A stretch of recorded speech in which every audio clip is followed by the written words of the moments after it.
नमस्कार, आदाब, सत श्री अकाल। मैं हूं राकेश तारा, लेके हूं टॉप 10 जेके न्यूज ब्रेक।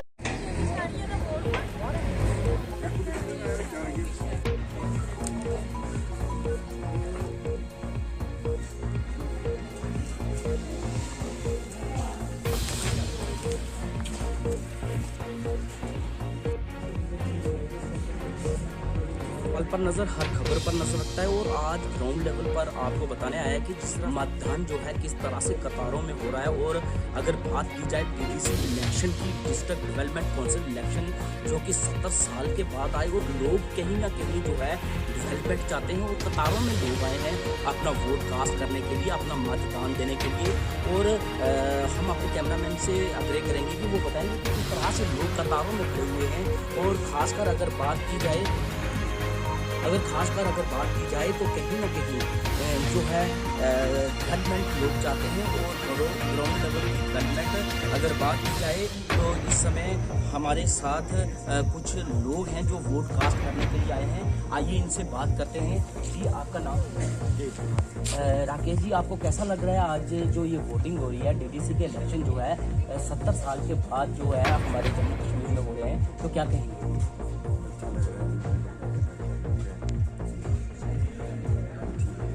हमारे साथ एक और हैं, हम उनसे बात करते हैं। जी, आपका नाम?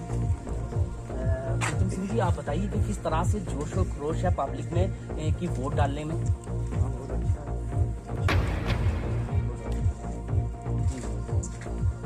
तो जिस तरह से अगर बात की जाए तो कहीं ना कहीं अगर अब हम इधर बताएं। अम्मा जी, क्या नाम है आपका? रेशमा जी, आप वोट कास्ट करने के लिए कहाँ से आई हैं? ब्राड से। उम्र क्या उम्र? देखिए किस तरह से जज्बा 70 साल के बुजुर्ग जो कि इस समय कतारों में खड़े हैं और वोट कास्ट करना चाहते हैं। जी हाँ, कहीं ना कहीं अगर बात की जाए तो हर व्यक्ति चाहता है कि डेवलपमेंट हो और उसका मनपसंद कैंडिडेट जो है जीत कर आए। बेआराम से हम थोड़ा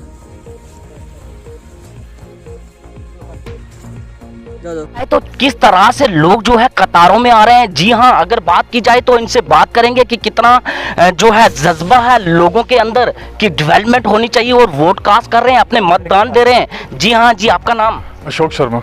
अशोक शर्मा जी, बताइए कि जिस तरह से आप वोट कास्ट करने के लिए आए हैं और खासकर 70 साल के बाद डीडीसी के इलेक्शन होना और लोगों का इस तरह कतारों में आना, क्या कहेंगे आप? बहुत उत्साह है लोगों में, बहुत उत्साह और बहुत जज्बा है लोगों में। तो बहुत जज्बे से लोग आ रहे हैं, लोग दे रहे हैं, वोट डाल रहे हैं। तो इस बार हमने देखा है कि जिस तरह से अगर बात की जाए तो कोई उत्सव बना रहे हैं लोग, रैलियों में और कतारों में बार बार जो है अपनी कॉन्स्टिट्यूएंसी में आ रहे हैं लगातार, ताकि उनका मनपसंदा कैंडिडेट जीते और ग्राउंड डेवलपमेंट हो। बिल्कुल बिल्कुल, इसमें इतना उत्साह है कि हर आदमी चाहता है कि अच्छा कैंडिडेट आए, अच्छा काम करें, अच्छा हमारी डेवलपमेंट हो। तो इस उत्साह से लोग जी भर कर वोट डाल रहे हैं। तो आप क्या मानते हैं कि अगर आपका मनपसंदा कैंडिडेट आएगा तो कोई डेवलपमेंट होगी? बिल्कुल बिल्कुल, अगर अच्छा कैंडिडेट आया तो डेवलपमेंट होगी, डेवलपमेंट बिल्कुल होगी। जी, हमारे साथ कुछ युवा हैं, आइए इनसे बात करते हैं। जी बताइए, जिस तरह से आप युवा में भी एक जज्बा है और जिस तरह से आपने वोट कास्ट किया, तो कहीं ना कहीं क्या मन में आपके विचार हैं? मन में यही अच्छा कैंडिडेट आए तो हमको आगे डेवलपमेंट हो आगे, इसी के लिए हमें वही आदमी चुनेंगे जिसका जो हमारा काम करे, आगे डेवलपमेंट करे। तो यही है, फ़ायदा हो। हाँ, जिससे हमें फ़ायदा हो, इसी के लिए हम उसी को डेवलपमेंट करेंगे, आगे उसी को वोट डालेंगे। जिसमें अगर बात की जाए तो आज हम देख रहे हैं कि बुजुर्ग लोग भी और युवा लोग भी इसमें बढ़ चढ़ कर हिस्सा ले रहे हैं। तो क्या मानेंगे कि हर व्यक्ति चाहता है कि ग्राउंड पर डेवलपमेंट हो? हाँ, हर व्यक्ति चाहता है। बुजुर्ग हैं, उठा के लेके आ रहे हैं, उनको वोट डलवा रहे हैं। तो हर आदमी के अंदर जज्बा है कि हम वोट डालने के लिए जाएँ, हमारा डेवलपमेंट अच्छा हो, हर आदमी चाहता है। हमारे साथ एक और युवा है, आइए इनसे बात करते हैं। जी बताइए, जिस तरह से अगर बात की जाए तो डीडीसी के इलेक्शन में युवा जो है और बुजुर्ग लोग जो है कितना इसमें हिस्सा ले रहे हैं? सभी हिस्सा ले रहे हैं, जो बुजुर्ग हैं, जो नौजवान हैं, जो भी हैं, सभी हिस्सा ले रहे हैं। अच्छा लग रहा है। हाँ। तो आप मानते हो कि अगर 70 साल के बाद अगर ये जो इलेक्शन आए हैं इसमें लोग जो है बड़े उत्साह के साथ वोटिंग कर रहे हैं? हाँ, बहुत उत्साह से वोटिंग कर रहे हैं। ये थे हमारे साथ युवा जो कि ग्राउंड से हमें बता रहे हैं कि किस तरह से इनमें जज्बा है कि ग्राउंड पे डेवलपमेंट हो। और कहीं ना कहीं अगर बात की जाए तो 70 साल के बाद डीडीसी के इलेक्शन होना, जी हाँ, हर युवा हर बुजुर्ग इसमें हिस्सा लेना चाहता है। आइए किसी और से बात करते हैं वुमेन एम्पावरमेंट की। तो कहीं ना कहीं जिस तरह से हमारे देश में एक नारा है बेटी बचाओ बेटी पढ़ाओ, जी हाँ, अगर उसकी बात की जाए तो कहीं ना कहीं वुमेन एम्पावरमेंट हमें दिख रही है। पहले तो हम बताएंगे कि जिस तरह से डीडीसी इलेक्शन की बात करें तो जो है वुमेन एम्पावरमेंट दिख रही है, क्योंकि कैंडिडेट जो है वुमेन खड़ी हुई हैं। जी हाँ, पहले सरपंचेस जीती, फिर चेयरमैन के और डीडीसी इलेक्शन में भी भाग ले रही हैं। आइए हमारे देश की एक बेटी है, इनसे बात करते हैं कि वुमेन एम्पावरमेंट को कितना बढ़ावा मिल रहा है, खासकर अगर बात की जाए तो इलेक्शन में। जी हाँ जी सर एक्चुअली यहाँ पे वुमेन इस बार फर्स्ट टाइम ऐसा हुआ है कि फर्स्ट टाइम वुमेन खड़ी हुई हैं, तो ये हमारे लिए बहुत अच्छी बात है, गर्व की बात है, प्राउड की बात है कि यहाँ पे एक वुमेन खड़ी हुई हैं। तो हम लोग बड़े जोश से वोट देने आ रहे हैं। हमेशा ऐसा होता था कि मेल मेंबर ही खड़े होते थे, उनको दी जाती थी प्रेफरेंस, और फर्स्ट टाइम ऐसा हो रहा है इस गवर्नमेंट में कि बीजेपी की गवर्नमेंट में कि हमें क्या किया, हमारी फीमेल्स को मौका मिला है, तो उससे हम बड़े ज़्यादा खुश हैं। और जिस तरह से खासकर वुमेन एम्पावरमेंट देख रही हैं आप ग्राउंड में, तो आपको कैसा उत्साह महसूस हो रहा है कि आप जिस तरह से अगर बात की जाए तो कहीं ना कहीं बेटी को जो है घर से बाहर नहीं निकल देना चाहते थे, लोग कहते थे कि नहीं बाहर नहीं जाना, लेकिन आज ग्राउंड लेवल पर इलेक्शन पर खड़ी हो रही हैं, हर जगह महिला जो है पुरुष के साथ खड़ी हो रही हैं। और इसमें आप बताएंगे कि हमारे देश में जो है वुमेन के प्रति कितनी प्रतिक्रिया है और क्या क्या वुमेन को एम्पावर करना चाहते हैं? सर बिल्कुल सही है। इस बार देखो ये इलेक्शन इसी वजह से करवाया जा रहा है कि वुमेन को मतलब अपलिफ्ट किया गया है। देखो वुमेन्स को देखा गया, वुमेन की पावर को देख के ही ये मतलब इलेक्शन यहाँ करवाए जा रहे हैं। इससे हर एक जो वुमेन है उसको देखो कि उसको ये चीज़ फील होगी कि देखो प्राउड फील होगा और हर एक को मौका मिलेगा आगे जाने का। नहीं तो हमेशा ऐसा होता है कि वुमेन पीछे रहती हैं और मेल मेंबर को आगे प्रेफरेंस दी जाती है। तो इस बार वुमेन खड़ी हुई है, तो इससे एक वुमेन आज एक खड़े हुए हैं, कल इसी तरीके से और 10 वुमेन्स जो हैं उनको हौसला मिलेगा और वो भी आगे बढ़ने की कोशिश करेंगे। ये थी हमारे देश की एक बेटी जिसने कहा कि खासकर वुमेन एम्पावरमेंट की बात की जाए तो कहीं ना कहीं देश में दिखने को मिल रहा है कि वुमेन एम्पावरमेंट जो है प्रॉपर जो है ग्राउंड लेवल पर आ रही है। जी हाँ, आइए किसी और से बात करते हैं। तो आज हमारे साथ हैं जो इस समय इलेक्शन जो कंटेस्ट कर रहे हैं। जी हाँ, ये जो है भाजपा के कैंडिडेट हैं। वुमेन एम्पावरमेंट की अगर बात की जाए तो किस तरह से भारत में जो है जोशो खरोशों से जो है वुमेन आगे आ रही हैं और कहीं ना कहीं राजनीति में हिस्सा बन रही हैं। आइए सुषमा जी से पूछते हैं कि किस तरह से ये जो इलेक्शन हो रहे हैं और लोग खासकर वुमेन किस तरह से कतारों में आ रही हैं। जी सुषमा जी, हमारे चैनल में आपका स्वागत है। पहले तो मैं आपका शुक्रगुजार करती हूँ जो आप जहाँ आए और मेरी विचारधारा जानने की कोशिश की। ये जो मैं बीजेपी की कैंडिडेट हूँ ब्लॉक कालाकोट से, तो ये तो सारा जो भी है हम सारा योगदान है हमारे प्राइम मिनिस्टर नरेंद्र भाई मोदी जी का। उन्होंने सबसे ज़्यादा वुमेन को कोटा दिया है जहाँ से, तो उसी वजह से मैं भी आगे आई हूँ।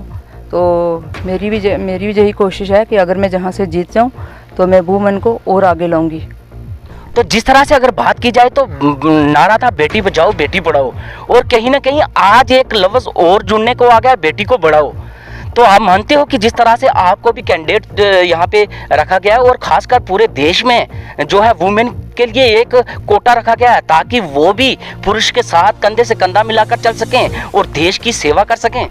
ये सब मोदी साहब का देन है। आज से पहले इतना ऐसा नहीं था। जब से मोदी साहब आए हैं इन्होंने स्पेशल रिजर्वेशन रखी है वुमेन के लिए।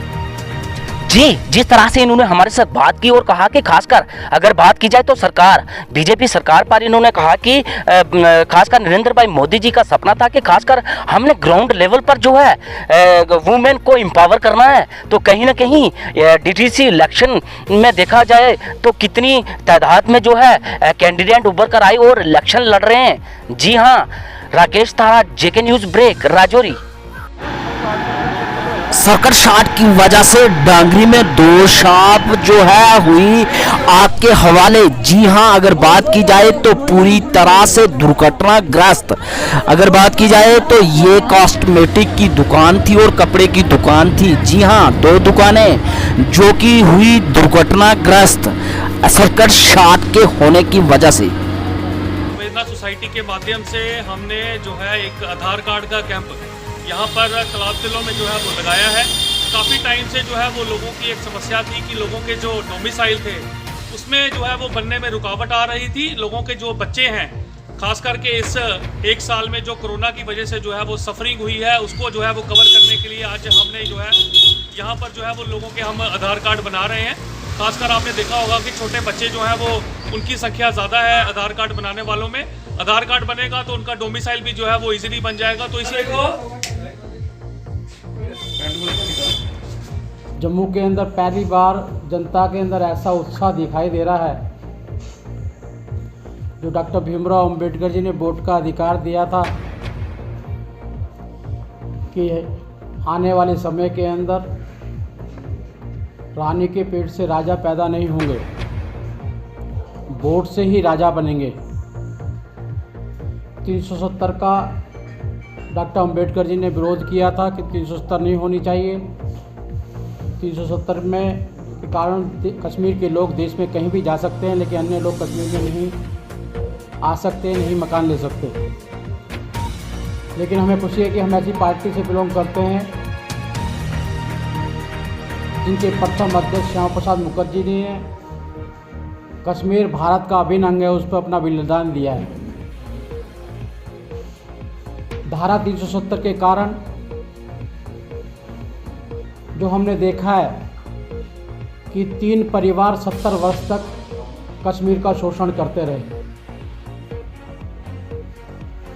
अब्दुल्ला परिवार हो, मुफ्ती परिवार हो, नेहरू गांधी परिवार हो, ये 3 परिवार। हमारी कल्पना ये थी कि छोटी छोटी रियासतें बनकर मिलकर एक भारत बनेंगे।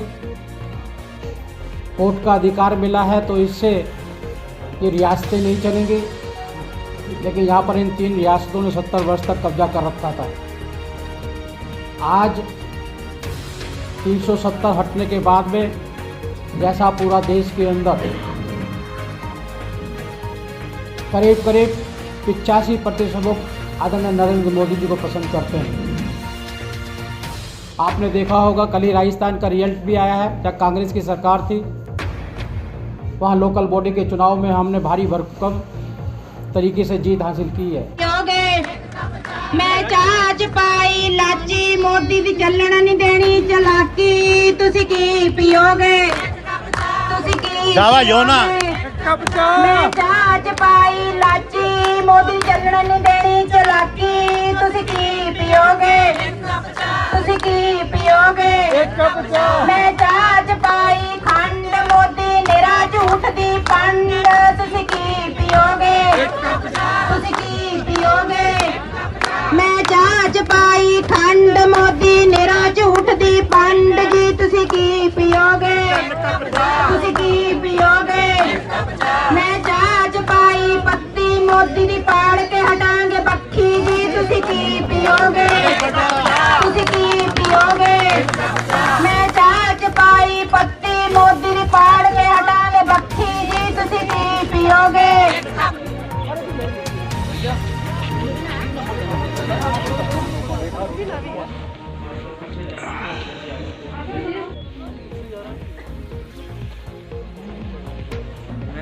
अच्छी पोलिंग चल रही है, सभी लोग हर पार्टी को वोट दे रहे हैं और जो लोग हैं पूरा मन वोट दे रहे हैं, बढ़ चढ़ कर हिस्सा ले रहे हैं। हमारा इस वक्त तक तकरीबन 35% पोलिंग हो चुकी है और लाइनें लगी हैं। हमारे लोग चाहते हैं कि हमारा जो ये स्टेशन है हम 100% पोलिंग करें और हमारा जो हक है अच्छे ढंग से हमें मिलना चाहिए, हमारा कैंडिडेट जीतना चाहिए। तो अच्छा चल रहा है हमारा, पुलिस एडमिनिस्ट्रेशन पूरा हमारे साथ है और लोग हमारे साथ हैं। अच्छा आपस में भाईचारा है, मिलकर वोटिंग कर रहे हैं। आज फिर चुनाव की वोटिंग करेंगे, अलग अलग जगहों को आपने जोड़ा किया है, इसकी जगह की कोई शिकायत आपके पास पहुँची? मैं आज जो 5th फेज़ की DDC इलेक्शन लड़ी है उसमें हमारी 2 कॉन्स्टिट्यूंसी जो हैं, एक लखाना है और एक पुंछ है। दोनों जगह पे बड़ी स्मूथ पोलिंग जो है वो चल रही है। हमने सुरक्षा के जो है वो पुख्ता बंदोबस्त किए हैं। हर एक पोलिंग स्टेशन पे कैटेगराइजेशन के हिसाब से नफरी जो है डिप्लॉयड है। इसके अलावा सिक्योरिटीज़ और लॉ एंड ऑर्डर कंपोनेंट्स हैं वो भी डिप्लॉयड हैं। और अभी तक जो लोग हैं काफ़ी तादाद में आकर के पोलिंग में पार्टिसिपेट कर रहे हैं।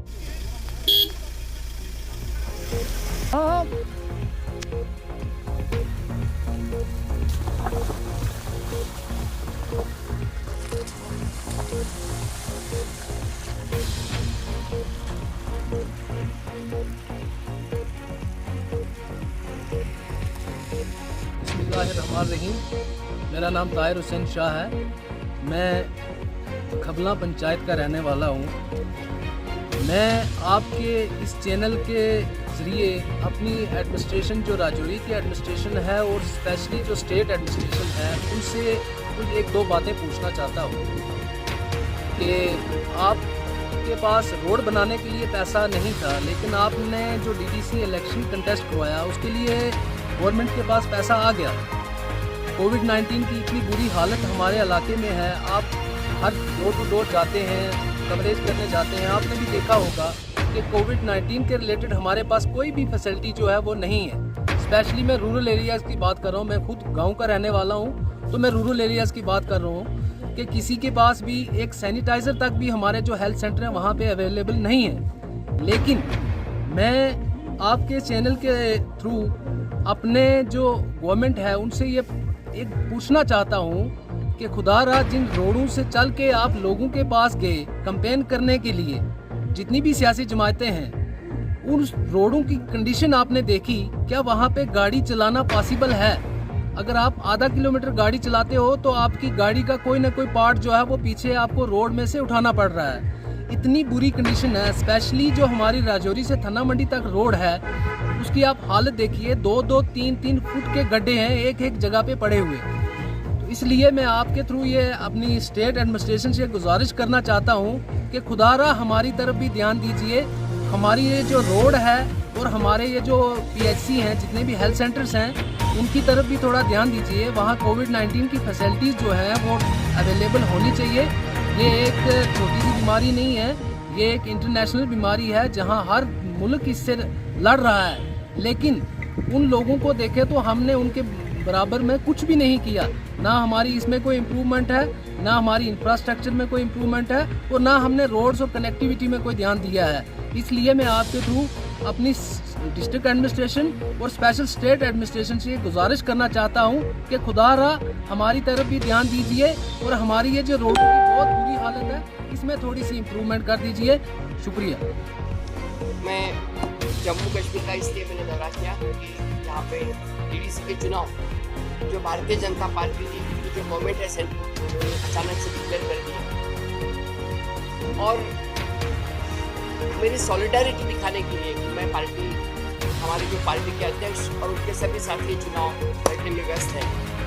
हालांकि ये लोकल चुनाव है, स्थानिक चुनाव है। स्थानिक चुनाव में बड़े दिल्ली के लोगों का कुछ काम ज़्यादा होता नहीं है, लेकिन मैं उनको सपोर्ट दिखाने के लिए एक दिन आई थी और हमारे लोगों को मिलने के लिए। एक तो कोविड के सिचुएशन में ये चुनाव गवर्नमेंट ने लिए है, मुझे लगता है कि बहुत ही गलत बात हुई क्योंकि बहुत सारे हमारे लीडर्स हैं जो चुनाव में थे वो कोविड से ग्रस्त थे। आज भी ICU में हमारे भूतपूर्व सांसद मदन लाल जी ICU में हैं, उनका बेटा भी एडमिट है। बहुत सारे लोग हमारे एडमिटेड हैं। हमारी महिला कांग्रेस के अध्यक्षा को कोविड हुआ है, हमारे यूथ कांग्रेस के अध्यक्ष को कोविड हुआ है। तो ये ऐसे हालात में उन्होंने करने नहीं चाहिए थे, तो भी उन्होंने चुनाव लिए हैं। ऐसे अगर चुनाव वो ये लेते हैं तो मैं अपील करती हूँ और मैं आह्वान करती हूँ कि अगर ये चुनाव वो लेते हैं तो जल्द से जल्द असेंबली के भी चुनाव डिक्लेयर करें और असेंबली के चुनाव ले और यहाँ पे एक लोक नियुक्त सरकार हो जाए जम्मू कश्मीर में। ये उन्होंने करना चाहिए, ये हमारी मांग है।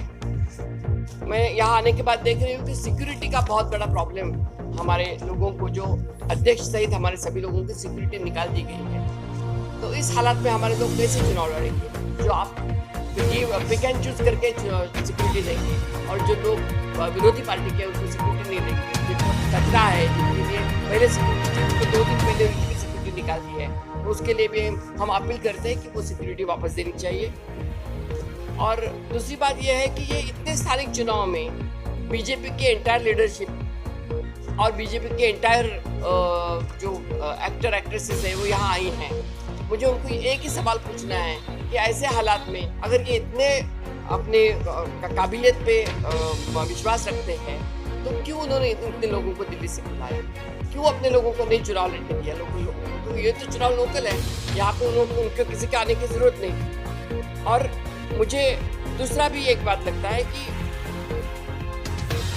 जो बात हम बार बार बोल रहे हैं कि स्टेटहुड देने की, जो कांग्रेस की हमेशा दिल की बात रही है, तो स्टेटहुड देने के लिए बीजेपी ने क्या करना है, सेंट्रल गवर्नमेंट ने इसके लिए क्या किया है, वो भी अभी इस चुनाव के लक्ष्य में और उन्हें बोलना चाहिए, एक्सप्लेन करना चाहिए कि इस प्रदेश की मांग है। जो 3 मुद्दे कांग्रेस ने उठाए हैं कि हमारा स्टेटहुड वापस करिए, प्रदेशत्व हमें बहाल कीजिए, जो यूटी में बदला है वो हमें चाहिए, हमारे लोगों को रोजगार है वो रोजगार छीनने नहीं जाने चाहिए। इसलिए आप लॉफुली क्या करते हैं, जो हमारे साथ वाले हिमाचल में हो रहा है 118 आर्टिकल के अनुसार, वहाँ पे जमीन कोई नहीं ले सकता है, जमीन का अधिकार वापस दे दें और हमारे लोगों की नौकरियां, बेरोजगारों की नौकरियां यही मिले लोकल लोगों को। ये हमारी 3 मांगों के लिए बीजेपी ने अपना जो स्टैंड है क्लियर करना चाहिए, ये हमारा कहना है। हमें क्या चाहिए? हमें क्या चाहिए? हमें क्या चाहिए? हमें क्या चाहिए? हमें क्या चाहिए? हमें क्या चाहिए? साफ के आगे